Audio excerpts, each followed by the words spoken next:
There we go. It's like we're live on YouTube, Twitch, all over the place. So welcome, guys. Excited to have you both on. We're getting rolling here. We just was mentioning here we had Josh on our masterclass 2 weeks ago, had or 2.5 weeks ago now, and had awesome reviews. Had over 200 people on live, a ton of people asking questions. It was really cool, Josh. Like to see it was a different topic because we have so many people on speaking about sales and marketing and how do you do more deals and things. And you came in and said, hey, hold on a second. Like let's back up and make sure we've got the foundational stuff right personally as well. So that was fantastic to see. But yeah, any other follow-up thoughts from that, that little event? No, it was a great conversation, great event. Really like your community was very engaging and asked great questions, and was able to help a couple people, and it was just phenomenal. Amazing. So yeah, excited to continue to be on with you guys. Love it. Yeah, good people. And then Rich, I know we've had you on last year doing a live Q&A like this too, and appreciate you being an awesome advocate for us, and then also getting us involved with the event coming up too, and being just a good connector in St. Louis for us. So appreciate both you guys taking a little time out today. But absolutely, thanks for having us. Thanks for the invite. Fantastic. So everybody, welcome on. I'd love for you guys to jump in the chat, say where you're based out of. We're going to really keep this. I'd say kind of an, ask me anything style. So feel free to jump in the chat and ask questions. Both these guys are fantastic at coming in and sharing their knowledge. They've got years of experience in the real estate space. Josh has got a unique background with his business coaching as well and helping people really kind of take their business to the next level. Rich is somebody who's done, again, over 100 deals, wholesaling, flipping, buy and hold, really anything on the real estate side. So have a ton of really just a wealth of experience on both ends that we can be using as a resource for the DealMachine community overall. So appreciate you guys there. I've got plenty of questions on my end that I want to ask you guys, but just for everybody jumping on and joining us live, feel free to jump in the chat and get involved there too, and we'll make sure that we get to as many of those as possible as well. But Josh and Rich, to kind of kick us off, guys, do you mind if you kind of give us a few minutes more about yourself? It gives people some more context too of good questions to ask. But if you guys could both give a little bit of background about yourself and what got you into real estate, that'd be a great place to start if you don't mind. I'll let you go first. Me? Oh man, it's always me. Two gentlemen here. Yeah. Hold on. Let me get my canned speech here. No. Thanks.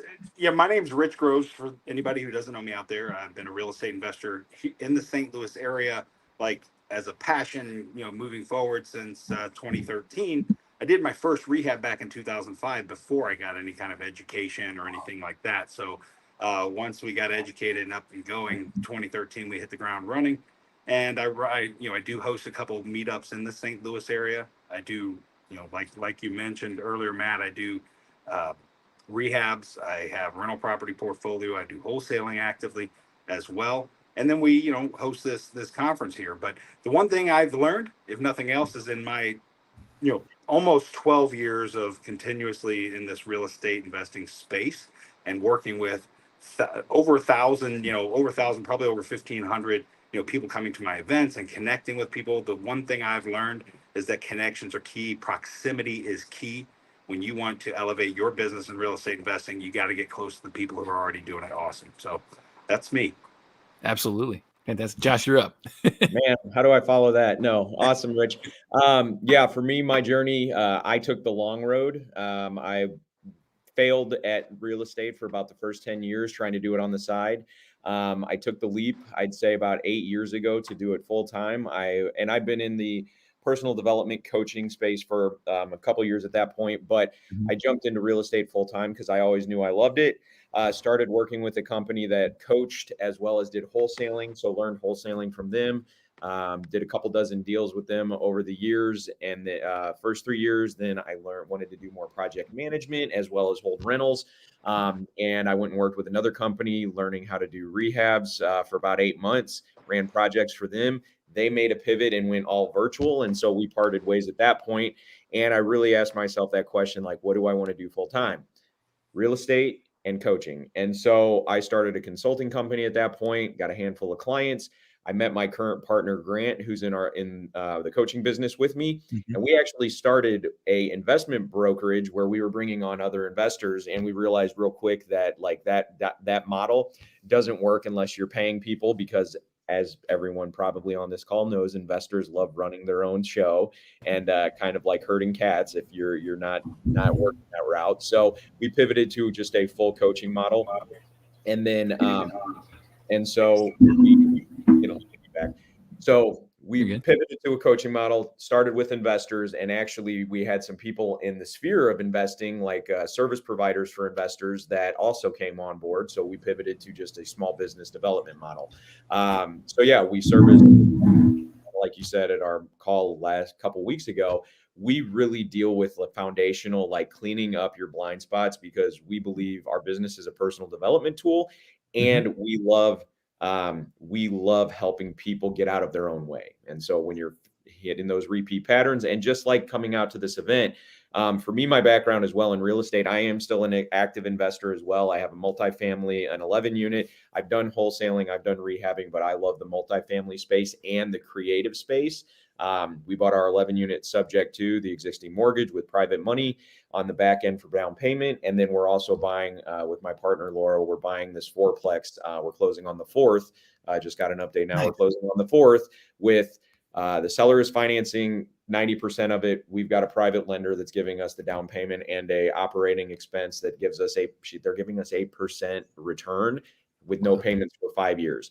So we've got this deal. Yeah. Like, we love the creative stuff. Learned that by the hard way, where it cost a lot of money to do it the other way. And so that's one of the things, like, I am great at creative solutions and helping people clean up their blind spots. And so investing and business development will go hand in hand with that.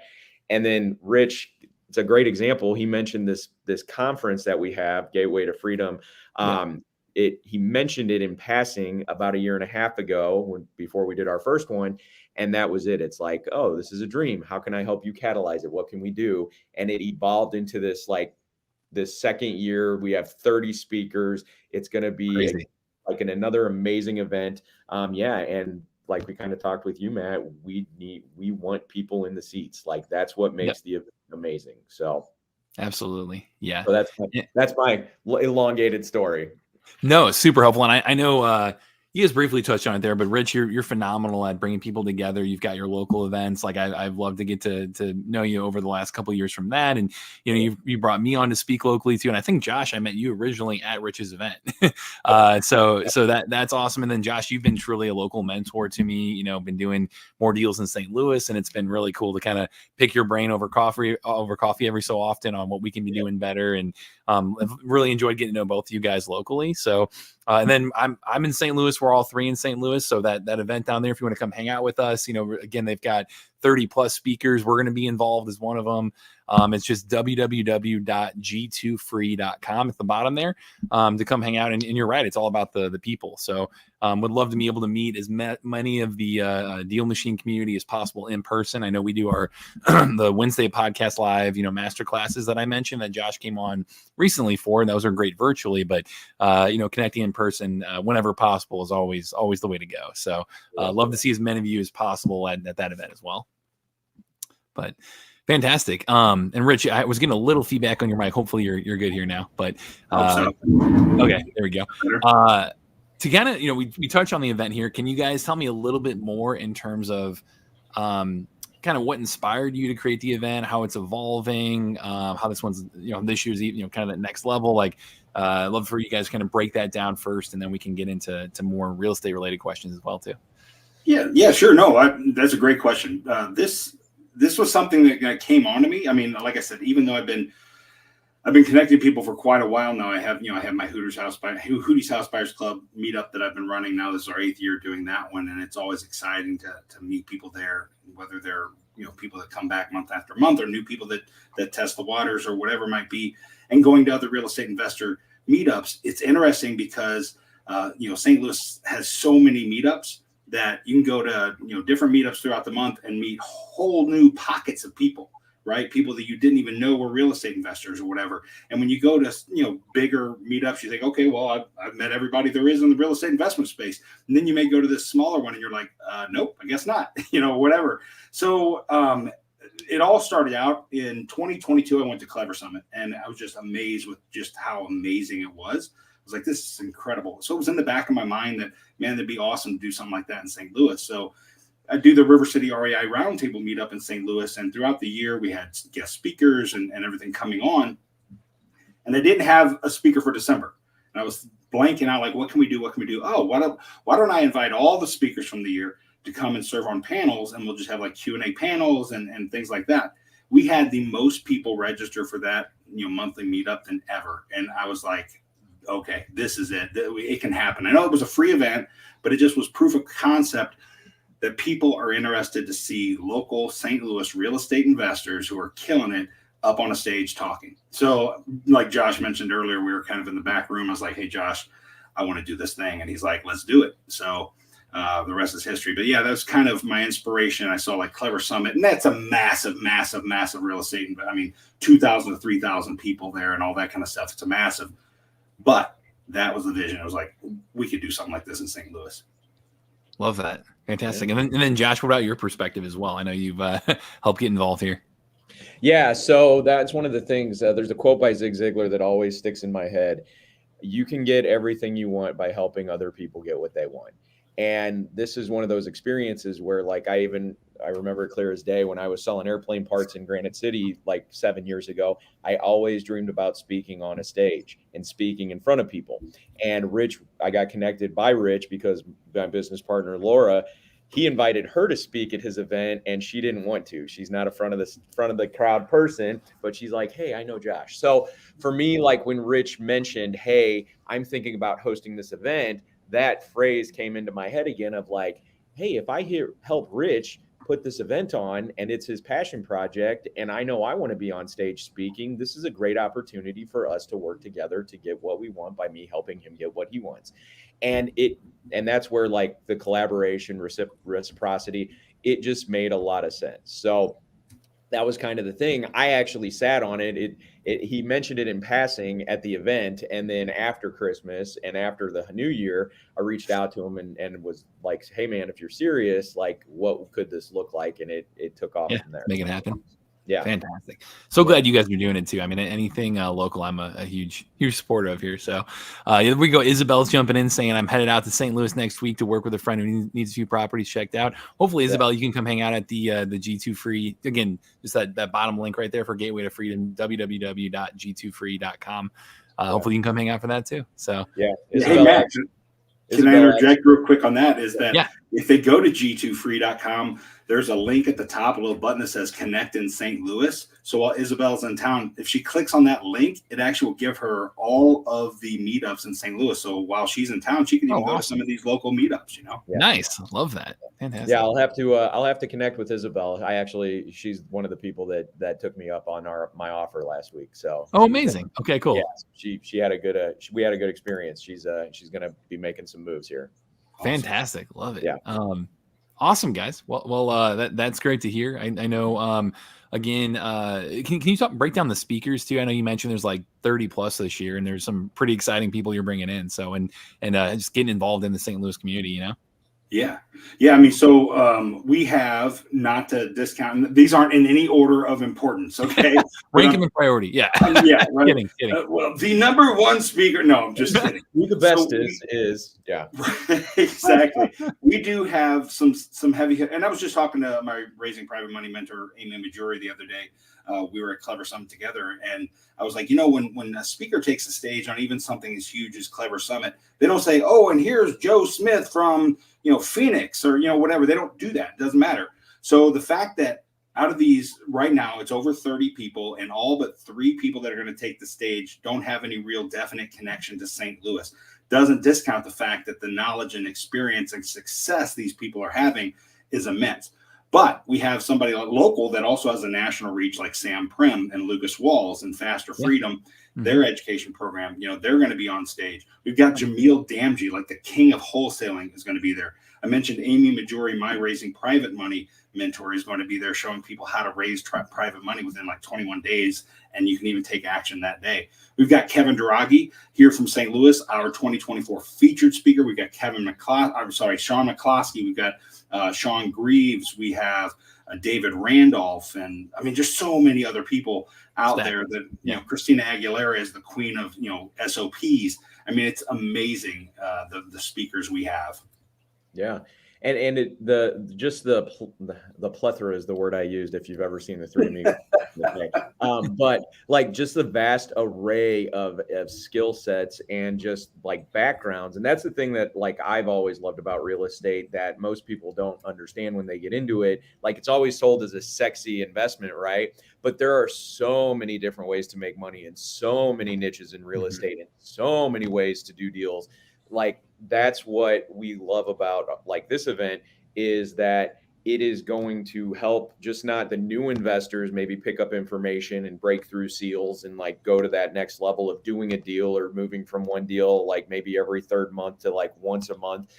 But you also have people and the ability, kind of like you mentioned earlier, Matt, where like, and I wasn't aware you kind of looked at me like that as mentorship, but just having these people in your back pocket that you've created relationships with them and they can be local, that it actually like you have the ability to go out and do deals that you wouldn't otherwise think you could do. Like our 11 unit, I know two of the speakers. Without them, we would not have been able to do it and make it through the way that we did and make it happen. And so like having access, and Rich talked about it, proximity, like find what you want to do, find the people that you are doing it the way you want to do it, and then figure out how to provide value for them, and you'll get value back. Yeah, I mean, we've got folks talking about, the BRRRR strategy. So if you like that, obviously you want to come. We got, like I said, the king of wholesaling. If you want to learn more about wholesaling, and he's even going to talk about multiple strategies and how not to look at one property and think just one way, but to think of different strategies to do it. We've got folks that are, lenders. We've got folks that are experts in rehabbing, and we've got folks that are experts in making sure you've got your business primed and ready to scale. We've got folks that are experts in long-term rentals, short-term rentals, mid-term rentals. We're going to have a panel of just women in real estate, and all of their expertise and all their knowledge is, it transverses all of different markets in the St. Louis and in the United States, not just St. Louis. Yeah. Love that. Yeah. Yeah, I was going to mention Josh as well too. I mean, I every time I grab coffee with you, man, I've learned something new, and I'm always applying that to our business. And Vince and I appreciate you locally as well. So yeah, absolutely consider you a mentor that way. But very excited for the event, guys. Like it's going to be, again, you're right. It comes down to the people. It comes down to connecting locally like that, and just really regionally. It's going to be. I mean, is there any other event within the region that's even at this scale? I don't believe so. So I haven't seen one. Yeah, so I'm really excited to have as many people in the DealMachine community show up as possible. We have people jumping in like Isabel here who had mentioned, please tell Josh went for the second meeting and got the deal. Amazing. Fantastic. Love to see that. So fantastic. Love to see that. And then that looks like a great deal too. Yeah, absolutely. The numbers are checking out there. I love that. We're gonna hold you that, Isabel. Well, and knowing just that conversation, and this is the kind of stuff like this event will help with, is like she had a fear of going and leaning into her power, and like having the support and having the people in your back pocket will help you go out and do the things that you don't think you can do. And it's proven time and time again. I fully believe it. Rich, like he said, proximity, like these events can change your life if you attend them and let them change your life. So Isabella, that's phenomenal. I love it. Awesome. And that's something too. There we go. Isabel says drinks on me. Fantastic. Love that. You get a gold or platinum ticket. Drinks will be on us. There we go. Very true. Yeah, it's something too, like the more in-person events and things like that, where you just go into it with a great mindset of trying to help others, like you said here, Josh, and Rich as well. Like, you don't even necessarily know coming in, what you're going to, what all is going to come out of it. Like there are unforeseen opportunities that always pop up, where if you approach it with that mindset, try to figure out how to help people and just get in a room with this many great people that are all thinking like-minded, always all, interested in this, same passion, no matter where you're at. If you're a newbie all the way through to an advanced investor, it is well worth the time. So I'm excited to be there and get involved, and especially from the DealMachine community. We got people jumping in here, like Justin said. My calls have been going great, guys. Only service I'm paying for. That's awesome to hear that you're getting involved in the DealMachine front, Justin. Anybody like that who's getting involved with DealMachine, I'd love to always say hi in person, and we'll probably have a few people from the DealMachine team there too. So yeah, phenomenal. Yeah, and I like sharing kind of stories of successes. One of the guys that is going to be out there who's helped us kind of promote this with one of the local RIA events, Tours and Pours, which, by the way, if you go to our website and hit connect, you can get a list of all those again. But he talks about he does bigger multifamily deals, and he needed to find an equity partner for a deal in Farmington, Missouri, which is about an hour and a half outside of St. Louis. And he needed $600,000 in cash, and he needed an equity partner. And he called his database, but what he actually found was a person that he met at a conference a year and a half earlier that they talked about, would you be interested in doing deals in St. Louis ever? Not just like now when he had one or he didn't have one, which a lot of people think they need to have a deal in order to sort of resource in money and resources. He put it into place where, if I ever have one, would you be interested? The guy said yes. The guy not only lent him the money, he also was the equity partner. So they made a lot of money off of that deal by having his coming out to a conference like Gateway to Freedom. So wow. And these stories we have, they get created all the time. Yeah, absolutely. Awesome. So speaking of the networking piece side, guys, put that in the chat as well, where you're based out of. Love to use this as a chance for you guys to network in the chat as well. Again, it will, I wanted to bring these guys on to talk about the event. I'll ask them a little bit about their background as well. A few more, real estate in general questions too, but I want to give you guys a chance to ask questions as well. So feel free to jump in the chat. We'll try to get to as many of those as possible, but, you got questions on lead gen, you got questions on conversions, negotiations, creative deal structuring. Rich has probably done more rehabs than I have, like wholesaling. What do you guys have? Yeah, I will say, to kind of start off, I do hear quite a bit around the creative deal structure and people just being interested in that whole, sphere. Can you guys talk about, especially for newbies who maybe have not done a creative deal quite yet, and might find it either, intimidating or a little over their head? Like, how would you approach that as a newbie? Like, what advice do you have for somebody on, should they think about creative deal structure? Is that something that, do they need to level up to that? Like, how would you kind of advise that in their real estate journey? You want to take that? You want, Josh? Go ahead, or I can, either one. Yeah, we both have a view on it, I'm sure. So you go and then I'll go. Oh, okay.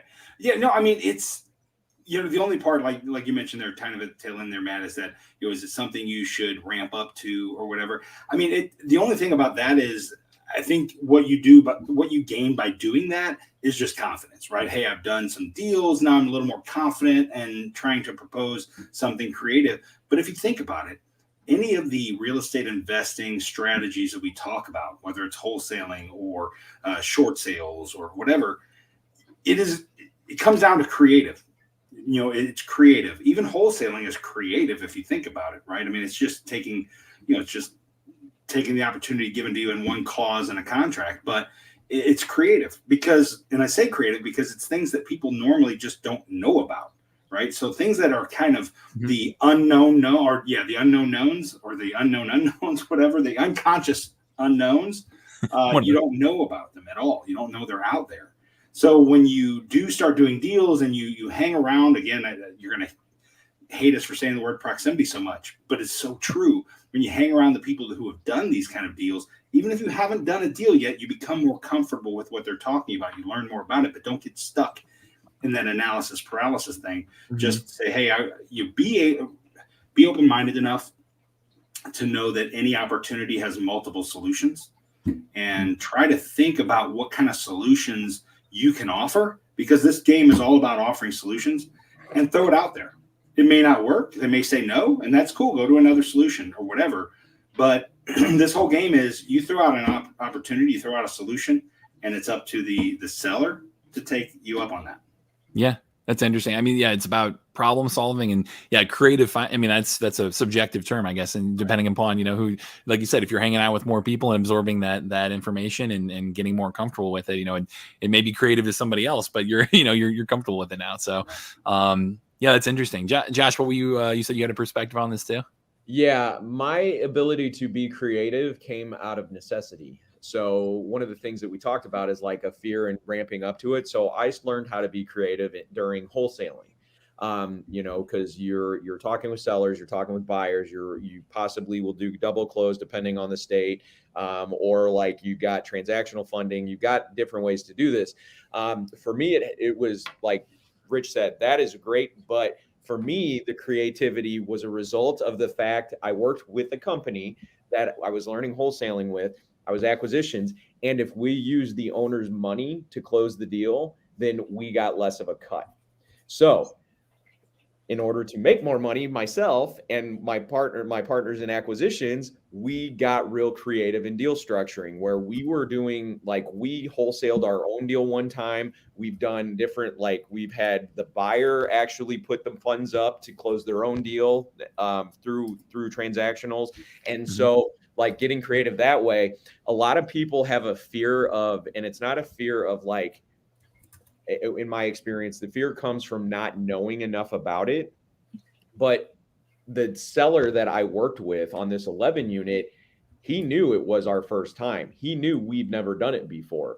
But what I also knew was we had one of the best guys who is speaking at our event, one of the best guys in St. Louis in the creative space, and probably one of the better ones in the country. I had him in my network, and he was willing to do it and help us as long as we took him out to Mexican food when we closed. And who's that on? Yeah, Jeff Kaufman. He won't do it anymore. But like, but that's the thing. Like, and then our private lender, he had multiple millions of dollars, and he went and talked with him. And the energy was like, hey, he looked at the deal, evaluated it for us, and said, I like the deal. And honestly, I might actually be interested in lending for you. And by the way, you could probably ask for another 10 grand, but what you're asking for, and still be good and make good money on this. And his terms were more expensive than other money we had at our disposal, but we knew he had the experience. And we said, again, this is all about negotiation. If we'd use your money, it's going to cost us about 7% more, but we want you to meet with us once a month and help us through this process of transitioning the deal and stabilizing the property. And he's like, yeah, I probably would have done that anyway. So, but yeah, let's do it. And so you've got this experience where we knew nothing. I had never owned a rental property. I had done some leasebacks, but I had never fully owned my own doors. And my first deal was an 11 unit with a partner in the deal, and then 2 mentors that helped me get through it. And if we let the fear get in our way, it wouldn't have happened. What we knew is we were going to just take it down the line as far as possible. And like that's how it works. So don't be afraid of it, but also don't fake the fact that you don't know how to make this work properly. Get the right support and be fully transparent with the seller. And the seller was super motivated. We put it out at $450. I was wholesaling it for him at the time. He took an offer at $380, 70 grand less than what he was offering. And he was talking about seller financing the guy's down payment to help with the bank. And at that point, the guy walked away because it had roaches infested. And at that point, I had already built my fee into it. And it's like, dude, you were going to take $380 with me having a $15,000 fee. Why don't we just do $370? You let us take over the payments and we'll make you the down payment of the difference. And he's like, deal, let's do it. So again, the motivated sellers, you're solving their problem. They don't care your level of experience as long as they like you, as long as they trust you, as long as they know you're transparent and authentic, they will be a teammate to get the deal to the closing table versus you trying to fake your way through it and trying to like keep the veil over their eyes. That doesn't work because they can smell it on you in the back end. So that's my experience with it. And Rich, I see you nodding your head. So that's kind of, it's that's how it works. You don't have to be afraid of it, but you do have to have the right support to make it happen. 100%. So, I mean, I love that mindset and the transparency around that. And, you know, we definitely have a fair number of people who are kind of approaching this for the first time on the creative side as well. So appreciate you kind of giving people that confidence and that push to keep learning, keep going for it. Oh, yeah. But, Yeah. Without a doubt. Here's one question. Renee jumped in and had asked, how would you structure creatively a property for an upside down home?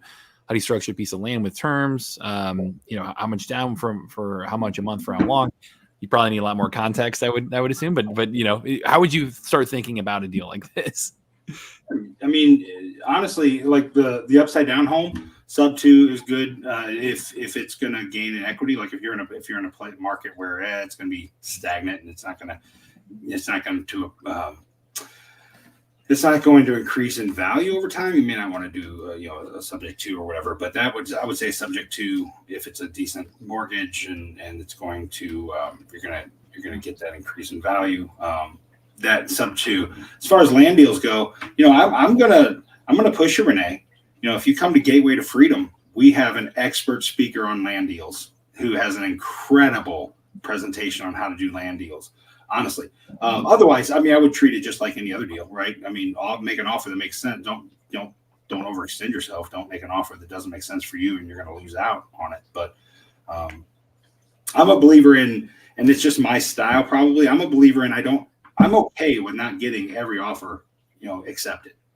You know, I'm just going to make the offers that make sense. I'm not going to go out and dang, I'm going to miss out unless I up this offer by 10 grand. So let's go up by 10 grand. And now I just lost my butt on this whole, you know, deal. So I don't believe in doing that. Just do your numbers, make sure your numbers make sense and make your offer. Yeah. My view is along those similar lines. The upside down home, you got to make sure if you're doing creative financing, like it depends on your exit strategy or what you're trying to do. If it is to sell, you're going to need to have that appreciation that's going to hit, which probably it needs to be in a transition area. Otherwise, if it's just cash flow, you got to make sure it cash flows. Structuring it that way. And so like whatever works that way. On that one for sure. Upside down homes are probably one of the tougher ones to work through, just because of the restrictions and like those reverse mortgage lenders, they have it on lockdown. The other one on land, my thing is kind of similar with a caveat to Rich is like go in and make the terms as beneficial to you as possible that the seller will agree to, because it can, like, you might, again, sellers, you don't know what they're willing to do until you put the offer on the table, and like be okay. Rich said, my partner Laura has a great saying, the person that has the upper hand in negotiation is always the person that's willing to walk away. Like the person that needs the deal less is really the situation. And so like the great example, we're closing on this fourplex. We've got seller financing terms. We've got a private lender. And like we went through our inspection and there were like 5 or 6 items we requested the seller to deal with. One is replacing the lateral lines, like 150 feet of sewer lateral. Our estimate was 30 grand to get it replaced. We told her that's what our inspection came back at. She said, I've got a plumber that will do it cheaper and permit it. I'm going to have them start tomorrow. She talks like we already own this deal. And so she replaced the sewer. She's replacing a furnace. Like she didn't even ask for our inspection. She's just doing it. Like she wants to move this deal and we've got great terms on it. So again, and this seller's not really motivated. She just wants to start doing lending on notes. She doesn't like tenant relations. So just make your offer as best as it works for you. And they'll either say yes, or they'll say no, or they'll say, let's figure out something closer that works and work your numbers.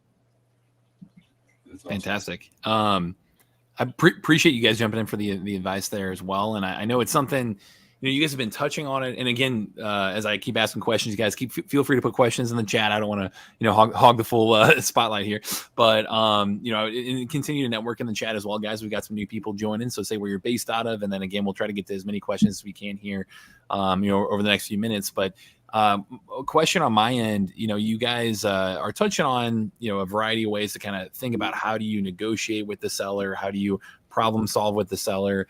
That's something we often get questions about as well. Like, can you do you have any general pieces of advice on how to think about seller negotiation, how to approach that table, how to, you guys are clearly, both doing some impressive creative thinking through these deals. So how do you kind of approach seller negotiation, and what advice do you have for especially newer investors on how to approach that? You go first this time, Josh. So there's a couple great books, or one great book, and definitely someone that I recommend looking up on YouTube in regards to like negotiation and how to present with sellers. For me, my mindset is always, I have a goal in mind.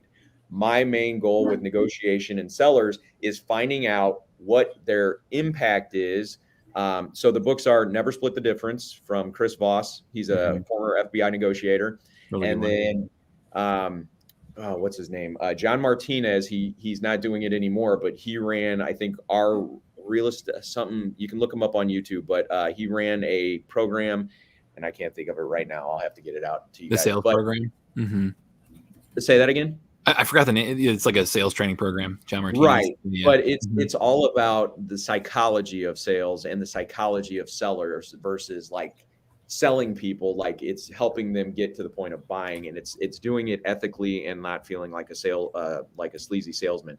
And so, figuring out what they actually want in the deal. And like I said, with our fourplex, she doesn't want to deal with tenants anymore because she said it's heavy on her soul, and she wants to go into notes. So then you got that landscape that you can work with to help her move through the process to get to the closing table and the deal the way you want it to happen. And then as long as you're willing to walk away and you're not attached to the deal, and you know where you need to be, then you'll either get them there with that train of thought or you won't.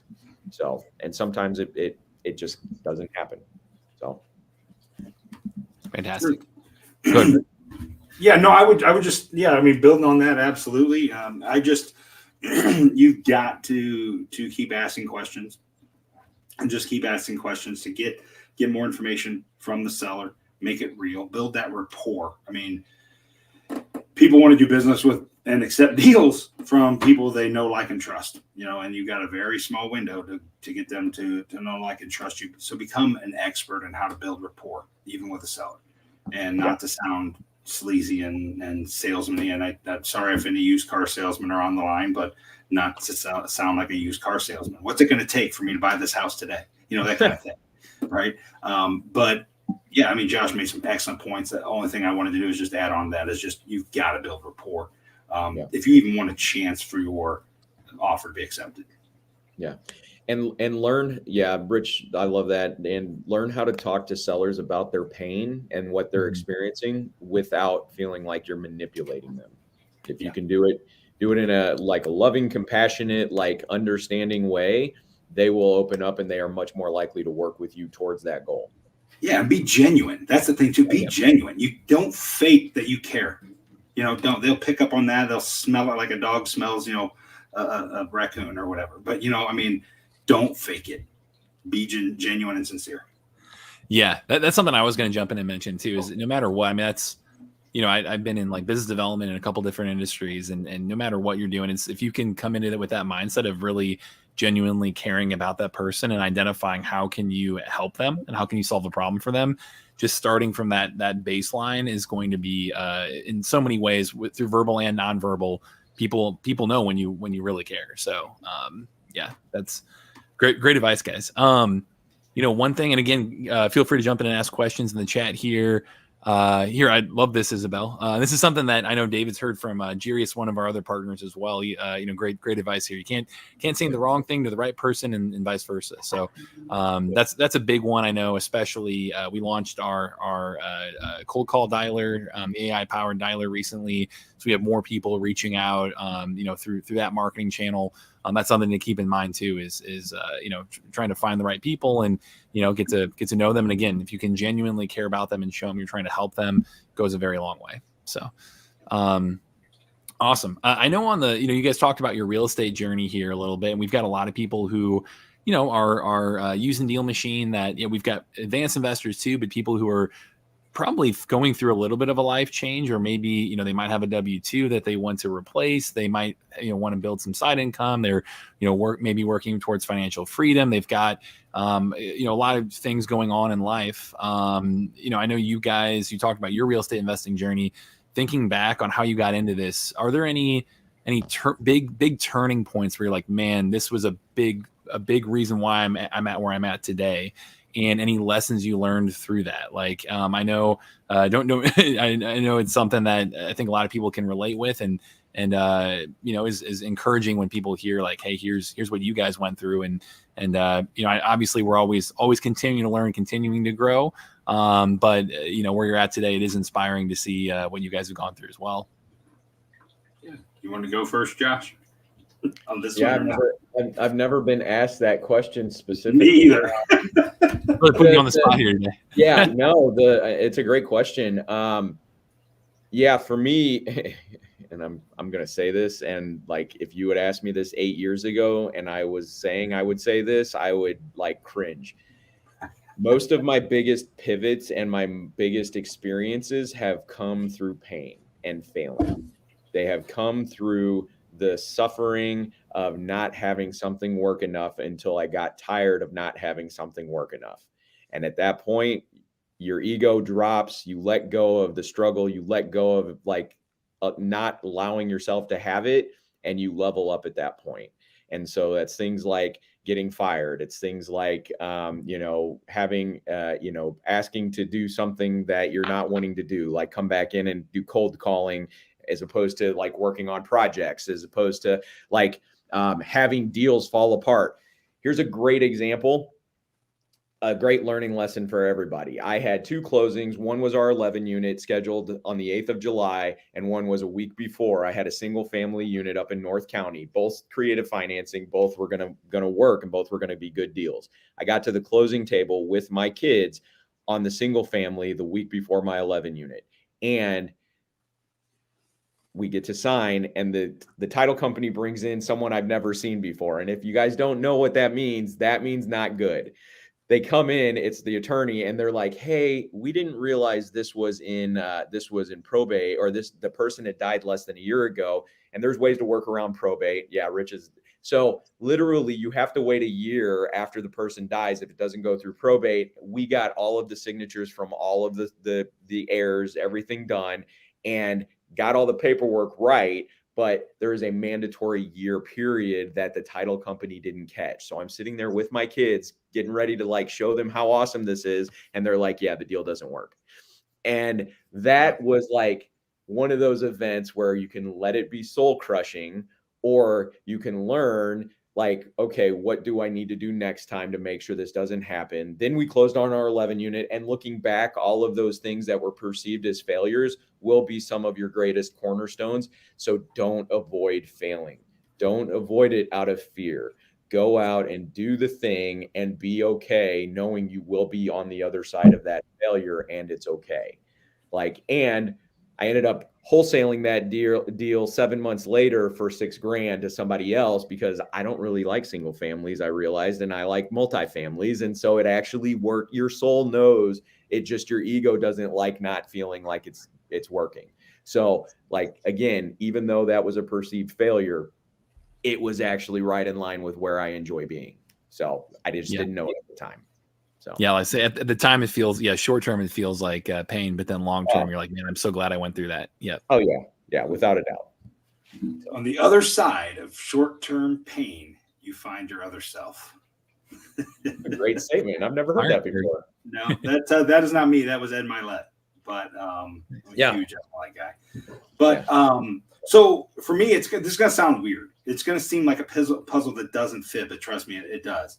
I think for me, and this is a recent revelation for me, because it was so kind of like hidden and packed away. But when we've been doing all these podcasts, we've been doing these interviews, we've interviewed people, and it's like, why did you get into real estate? And I had a canned answer, and I was like, but it never sounded like that's it. It was like never like, oh, that's right. No, so I recently realized what happened. So I went to college, went to school, whatever, and I I got a job with AT&T, and I was a sales trainer with AT&T. And I thought that, man, I'm in with a freaking AT&T. I'm going to retire. I'm going to work 40 years for AT&T, and I'm going to retire. I'm going to have this great pension or 401k, whatever. It's going to be awesome, right? The American dream. Find your one solid employer. And it was for AT&T. And then we had a team call for the training team. And hey, guess what? We're outsourcing the training team from now on. So all of your jobs are gone, kind of thing. We're being, the wireless portion was being sold off to Singular and all this kind of stuff. And it kind of hit me like, man, I do not have control of my own future in this situation. So that's when I got the Carlton Sheets book that night. Literally, like, I think it was either that night or that week. I was laying in bed at night, saw the Carlton Sheets thing. I was like, you know what? I want to do that. And that way, no matter what happens in the turbulence of a W-2 job, I'll have this thing I'm building for my future and for retirement and nest egg or whatever. And as I learned more and more and more and more, obviously I found ways to do it better and better. But that was like how I got into it and why. It was like to get some control of my own future by doing real estate investing and realizing, the wealth that's possible there, the freedom you can build. I still do have a W-2 job. I am a corporate trainer at a big law firm. I just love training people. I love helping people, whether it's in the corporate industry or outside in real estate or whatever. I just love it. And if I hated my job, it'd be a lot easier just to let go and be in real estate full time. But I do know that my future's secure with my rental properties and what I've learned. So I'm not that worried about it. If anything would ever come back along and say, hey, guess what? You lost your job. Oh, okay. And that might be the push that's like, okay, well, that's it. I'm not going to go find another W-2. I don't know. I'm not speaking that into existence. Trust me. I'm just saying. But that's me.